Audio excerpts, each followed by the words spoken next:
Today we're going to be discussing an introduction to the Picture of Dorian Gray. Now, before we get into the discussion here, it's very important that you understand what actually happens in this novel, because that is the founding principle that every other concept is based around.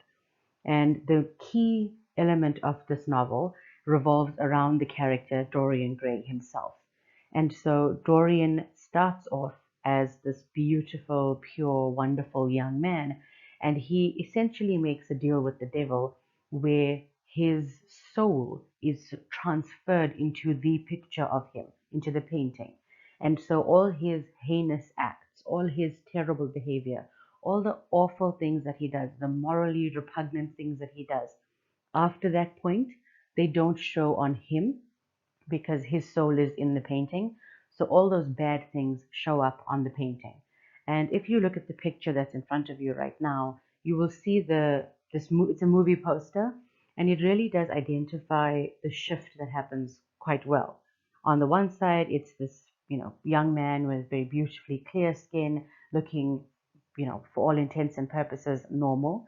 And then on the other side, it's the representation of the painting and how it's cracked and disgusting and broken apart, and it just looks like it's decaying.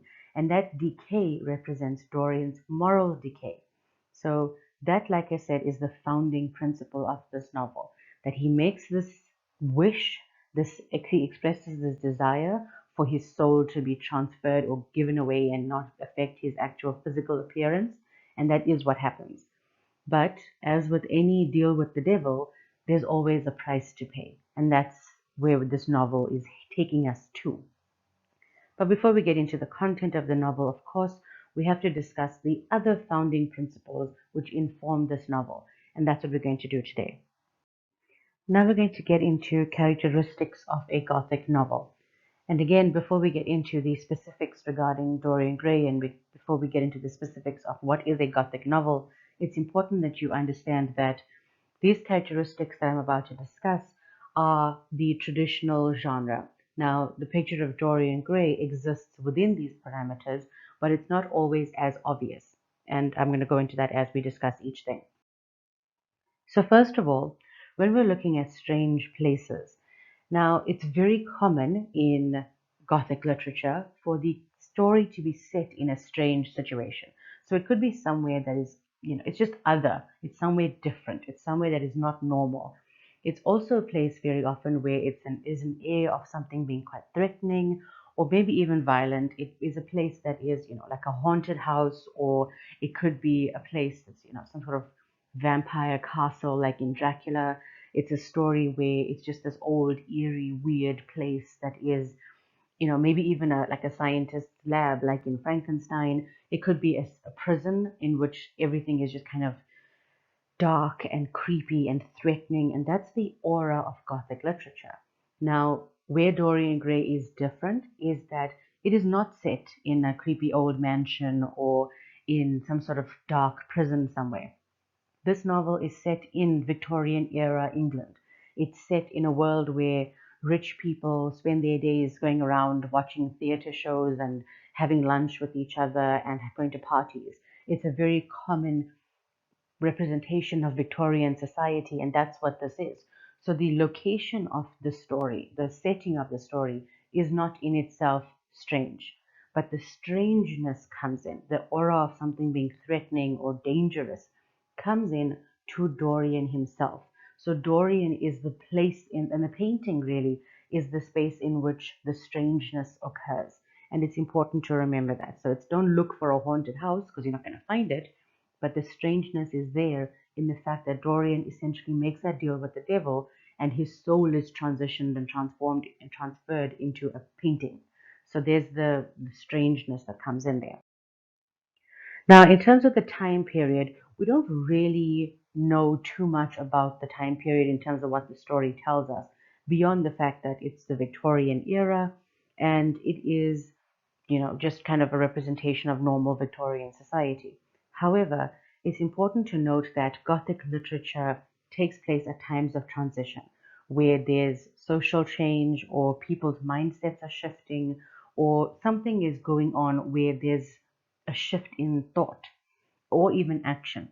And so in this case, we see that clash here between the way in which people behave and Lord Henry, for example, because everyone else that is of that same class believes in the ideals of Victorian society and what it means to be a quote good person. Lord Henry challenges those notions. And so he consequently creates this like a layer almost over everybody else's viewpoints because we know what other people think and then we get what Lord Henry thinks. And there's definitely a shift between those two, a difference there. However, there is also this tendency in Gothic literature to have very familiar but unfamiliar things in it.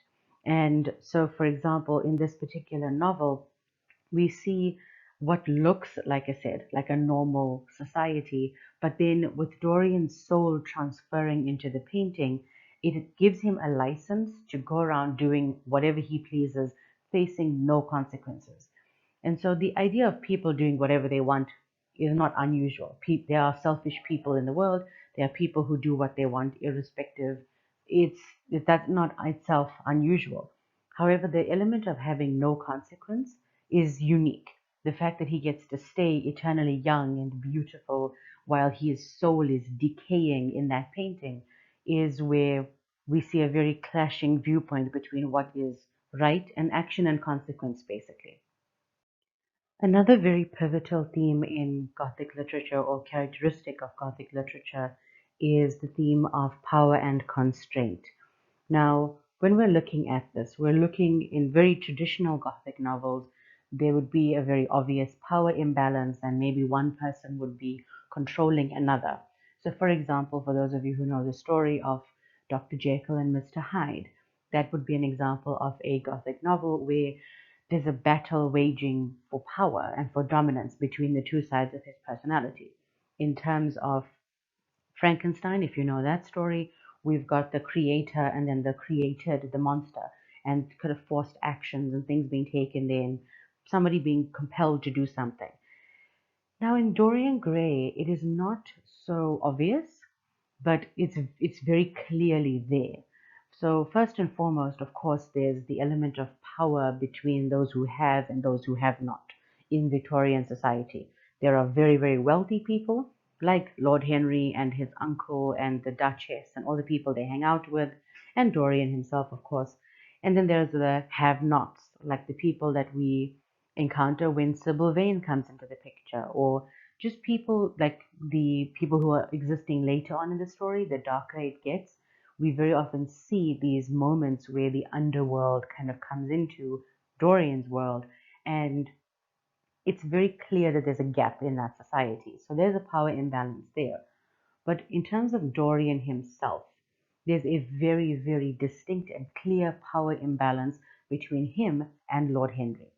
And that power imbalance is where a lot of Dorian's thought process comes from, because he's influenced greatly by Lord Henry. And so Lord Henry, as this older, supposedly wiser man, comes along and in Dorian recognizes that this is basically like fresh snow, and wherever he walks, that will be the imprint left on Dorian.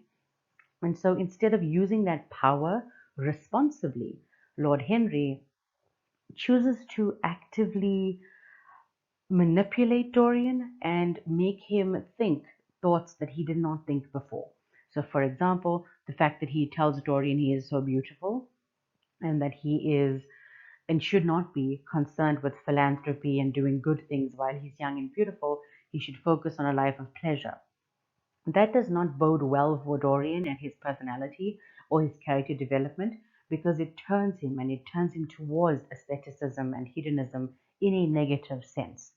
And so Lord Henry has a lot of power over Dorian, and although he claims that he does not wish to influence people, that is really exactly what he does with Dorian.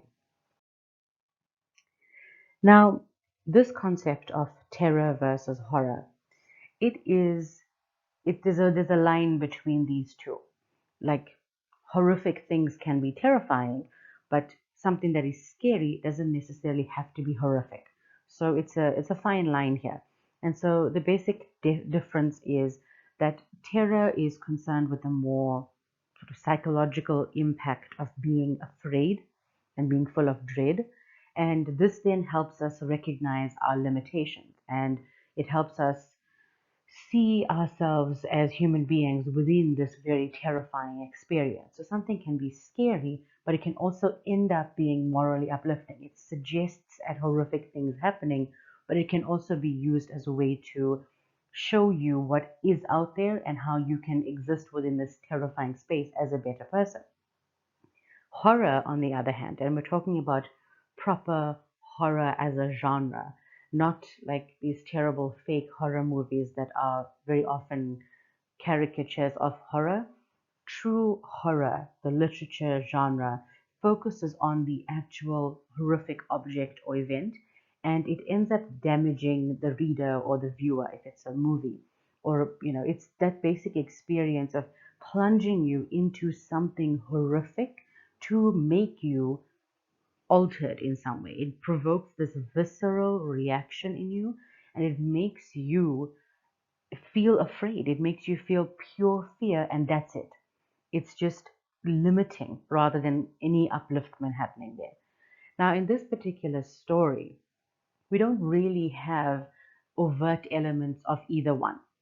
However, there definitely is an ominous layer to the picture of Dorian Gray, because essentially, of course, what is happening here is Dorian has made a deal with the devil, and he has, his soul is in this painting. And so that concept of being able to do that, first of all, is terrifying. And then we see Dorian express feelings of fear in the latter part of the novel.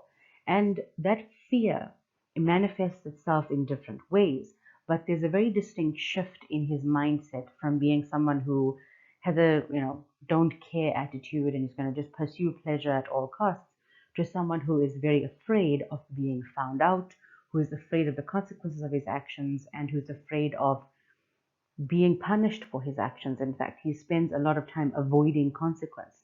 And so that element of terror comes in his personal feelings. So it's subtle, more subtle than in a really obviously terrifying or creepy novel.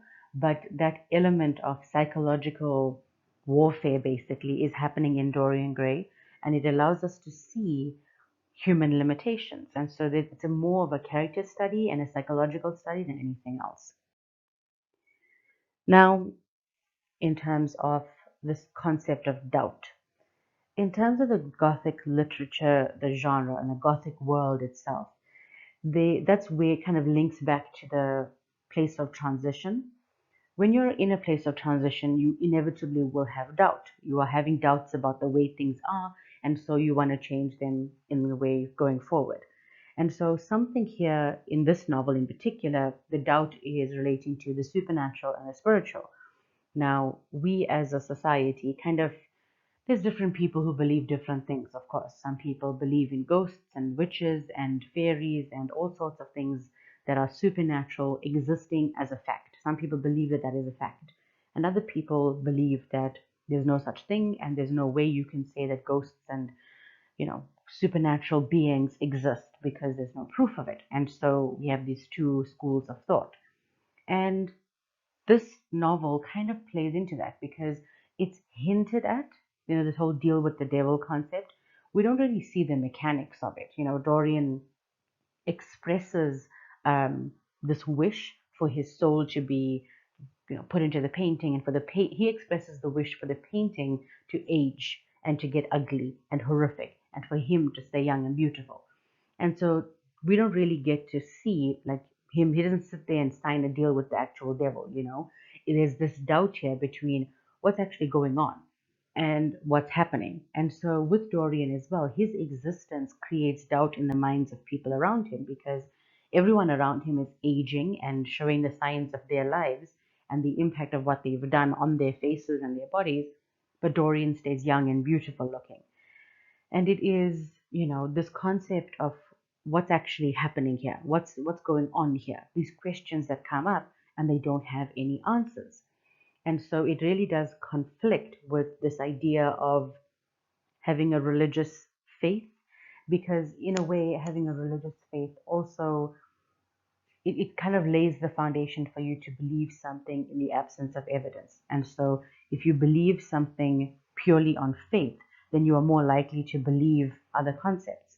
And so because this idea of believing in inexplicable concepts can exist in a religious society, this concept of the supernatural can also therefore exist. And it's just, there's a lot of confusion and doubt that is created around the real versus the imagined versus faith versus what's actually happening. It's all designed to be as uncertain and doubtful as possible. Right, now we're going to move on to certain key concepts which inform the picture of Dorian Gray specifically. So first of all, we're going to look at aestheticism. Now, the concept of aestheticism, the root word there is aesthetic or aesthete. Now, aesthetic refers to the way in which something looks. And the aesthetic movement or the movement of aestheticism centered around the basic principle of art existing for the sake of art. So art for art's sake is that art exists because it's beautiful. And because it's beautiful, that's enough reason for it to exist. Now, the reason why this movement even began is because in the Victorian age, there was a philosophy of what we call utilitarianism. Now, a utilitarian philosophy is one which says that anything that exists should have a purpose, and it should exist for that useful purpose rather than just being beautiful. And so that idea of functionality over form was the prevailing attitude. And so buildings and design elements and just things in general, people wanted them to, or people would only invest in them if it had a purpose. And it was very specific purposes sometimes, but they always had a purpose. Now the concept of art then became kind of irrelevant, because why bother investing in art? Because all it's going to do is sit in your house or sit on your walls, hang on your walls, and exist. And so the aesthetic movement was in response to that. And it said that art is valuable because it is beautiful and because it makes you feel something. And to be quite honest, the debate surrounding arts and not just physical like paintings and sculpture, but any creative endeavor, the value of those creative endeavors really hasn't ever been settled on, because even now in society, at this point in time, we have billions of dollars being poured into industries where people feel that they have a purpose. And then we have places that are purely for enjoyment, like theaters or art galleries, or places where people go and experience the beauty of art, shutting down because there's no money to fund it. And so there's always been this debate about the value of art and does it have real worth in society. And the aesthetic movement says yes, it does, because it is beautiful. Because when you look at a beautiful painting or a sculpture, or you watch a magnificent play, or you read a book, or you listen to a song, it makes you feel something. And because of that, it has value. And then the debate rages on. We're now going to discuss hedonism. As you can see, the word hedonism comes from the ancient Greek word for pleasure. Now, the concept of hedonism, or the practice of hedonism, refers to the pursuit of pleasure and to do everything you can to indulge your senses.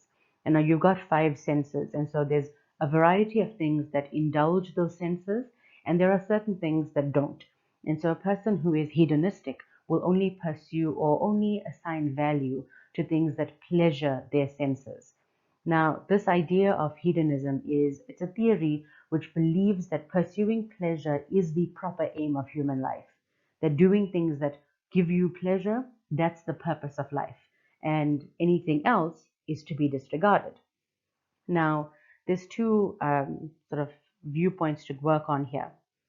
The first, psychological hedonism, claims that physical pain or pleasure are things that motivate us.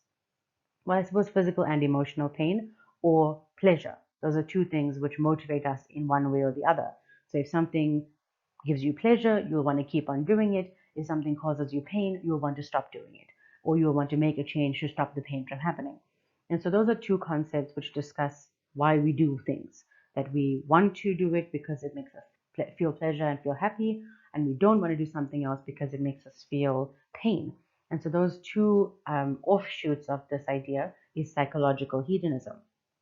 However, a step further from that is ethical or evaluative hedonism, which basically says that it assigns worth to those two concepts of pleasure and pain. So ethical hedonism says that pleasure has worth or value, and pain has no value. It is the opposite of worth, it is valueless, it is worthless. And so that's assigning value to those two concepts. Now, to put things into perspective, hedonism doesn't have to be, it's not purely a life of excess, but it can be. And that's the thing here. In the case of the Picture of Dorian Gray, he buys into the ideals of hedonism that are presented to him by Lord Henry.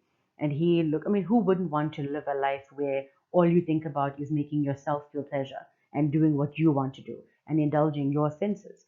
That seems like quite a good way to live your life because you would always be happy.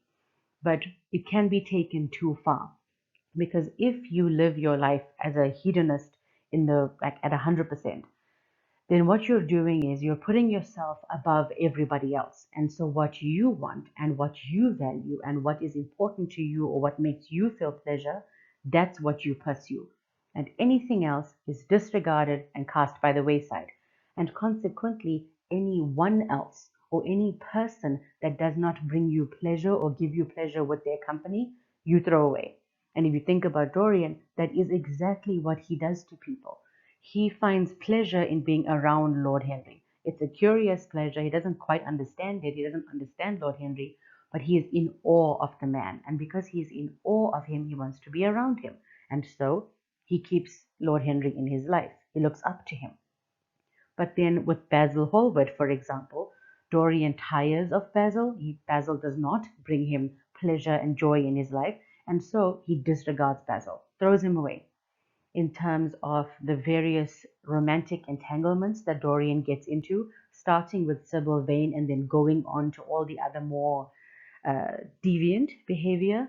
He uses people, and when they no longer serve a purpose in his life, he discards them, he throws them away, and he feels nothing about that, because that is the point of hedonism. It is when you take it to excess, it is the idea that only what matters to you, only what gives you pleasure is important, and everything else is not worth thinking about. So I'm hoping that you can see that that philosophy in, as it says, with anything in moderation, sure, that makes sense. But when you take it to excess, when you become so self-focused and self-centered, it's at the detriment of yourself and everybody around you. We're now going to look at the Victorian age, and just to give you some context into what Dorian's world looked like. So at the time, of course, the Queen was Queen Victoria, and she ruled for 68 years from 1837 to 1901. When she took over, there was a lot of dislike for the monarchy, people that just were very upset with the royals and the way in which certain things were being handled, and it was a very kind of, there was a lot of disconnect between the public and the royals. And when she took over and throughout her reign, she managed to do enough to rehabilitate the image and to cause the people of England to adore her really throughout the majority of her reign. Now, in terms of the actual government in Victorian era England, while the Queen was supposedly in charge, in actual fact, it was a constitutional monarchy, which is, at this point, I suppose that is what England is classified as, a constitutional monarchy, in that there is a queen and a royal family, and they have certain duties to the state and to the public. But in terms of actual power, the monarchs they don't really have that much. It's very much a ceremonial role, an advisory role to the parliament and prime minister. And this idea of government and giving everyone a chance to have a voice was definitely where the change element came in. If you remember from earlier on in this PowerPoint, we talked about change, that this is set in a time of transition.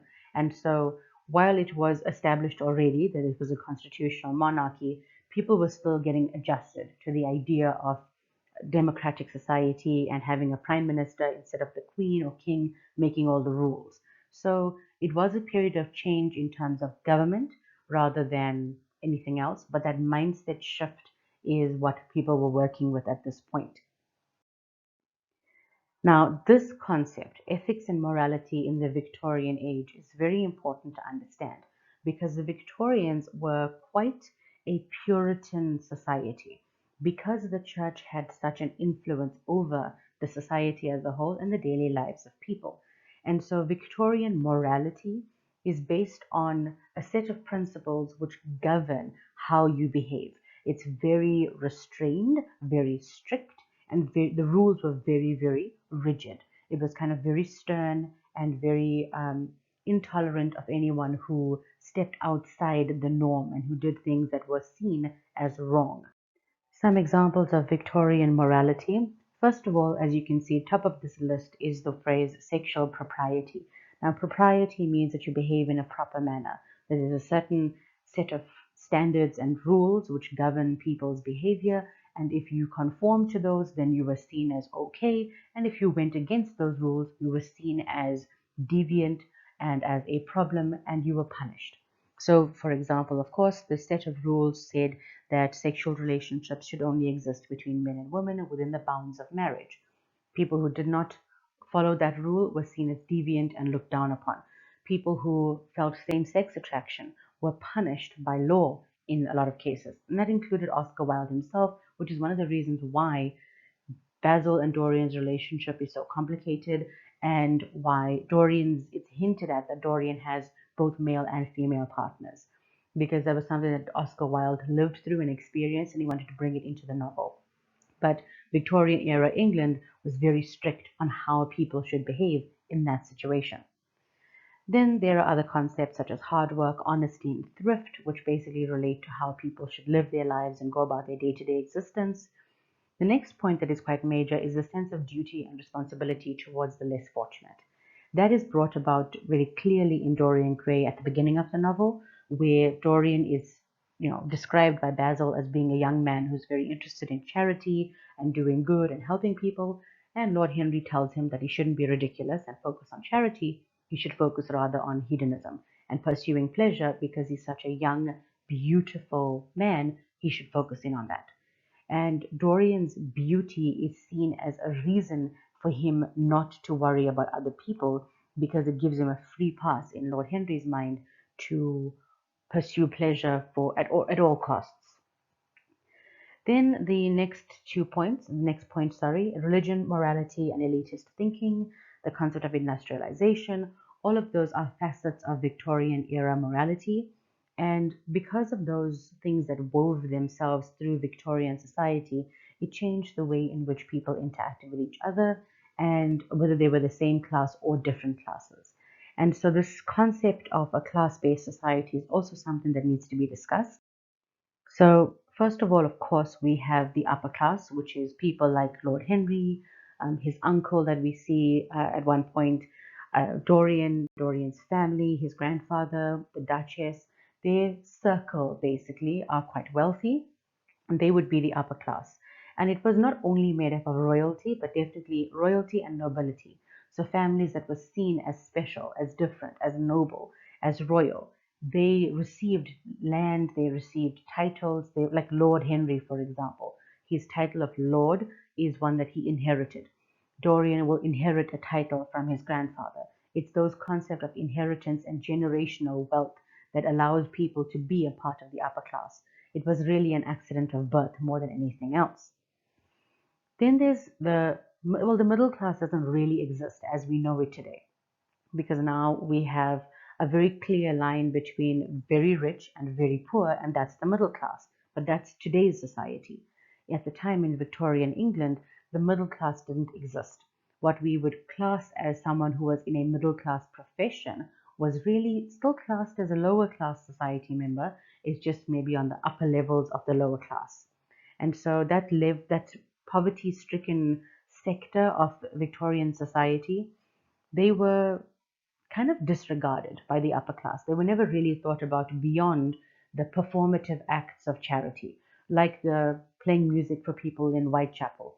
Those people were poverty stricken and they needed help, real tangible help. But Dorian and Lady Agatha were going to go there and play piano music for them. And sure, entertainment, of course, has value, and art has value, music has value. But when you've got someone who is potentially starving, they're not likely to need a song at that moment. However, that gap between the classes was just entrenched, and it was so deep that they couldn't really connect with each other. And consequently, we had the upper class who focused on living lives of pleasure, and we had the lower classes focused on living lives of where they pursued survival on a day-to-day basis.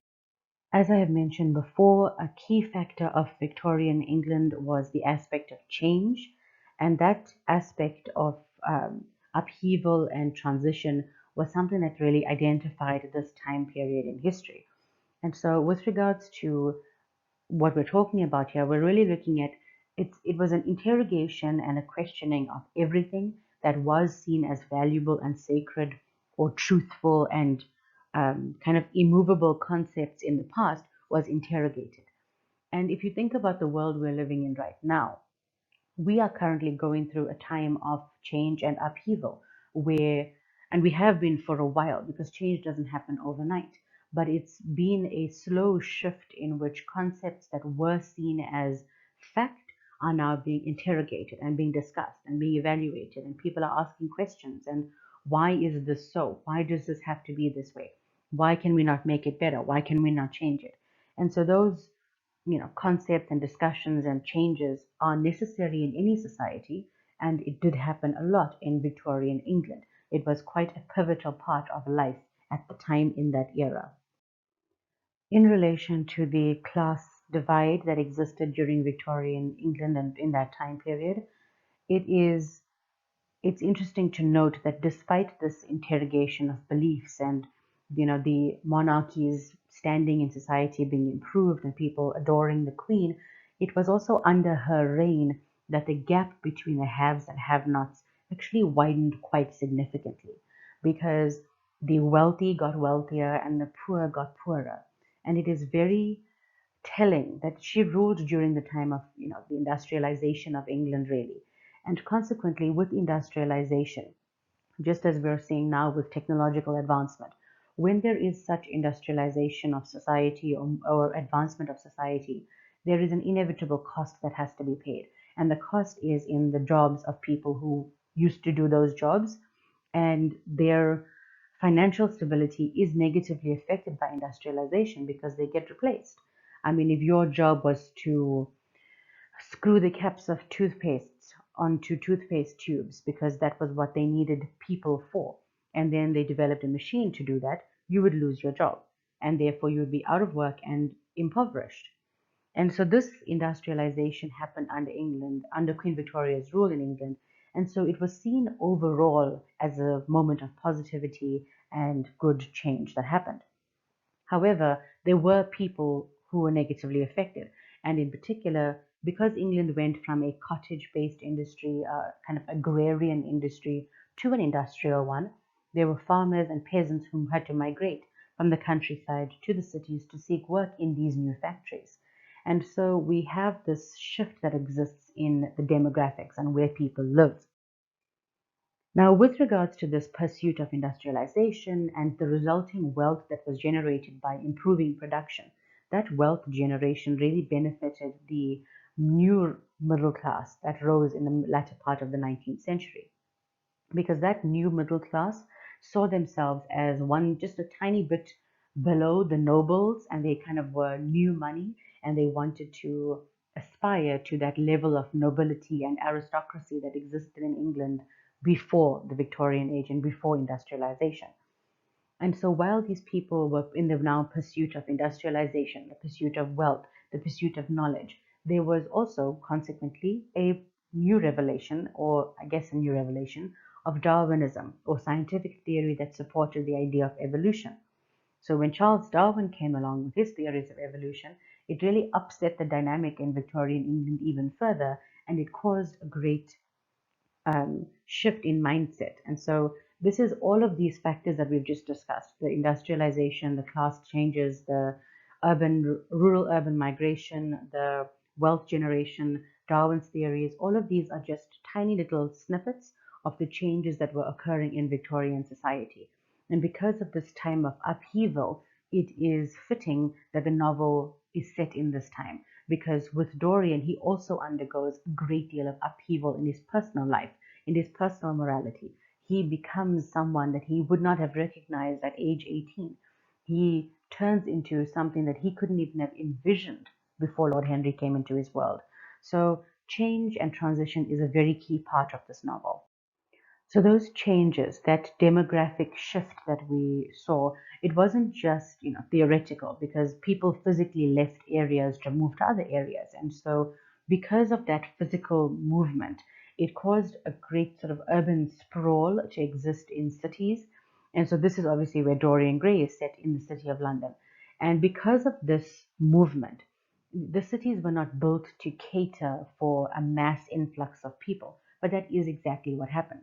And so, unfortunately, and this happened everywhere in the world, with the rural urban migration, the rural areas got left and undeveloped, and then the cities just exploded. The populations just exploded, and people consequently, they didn't have houses, they didn't have places to go, so they would build these slums, or what we would call squatter camps.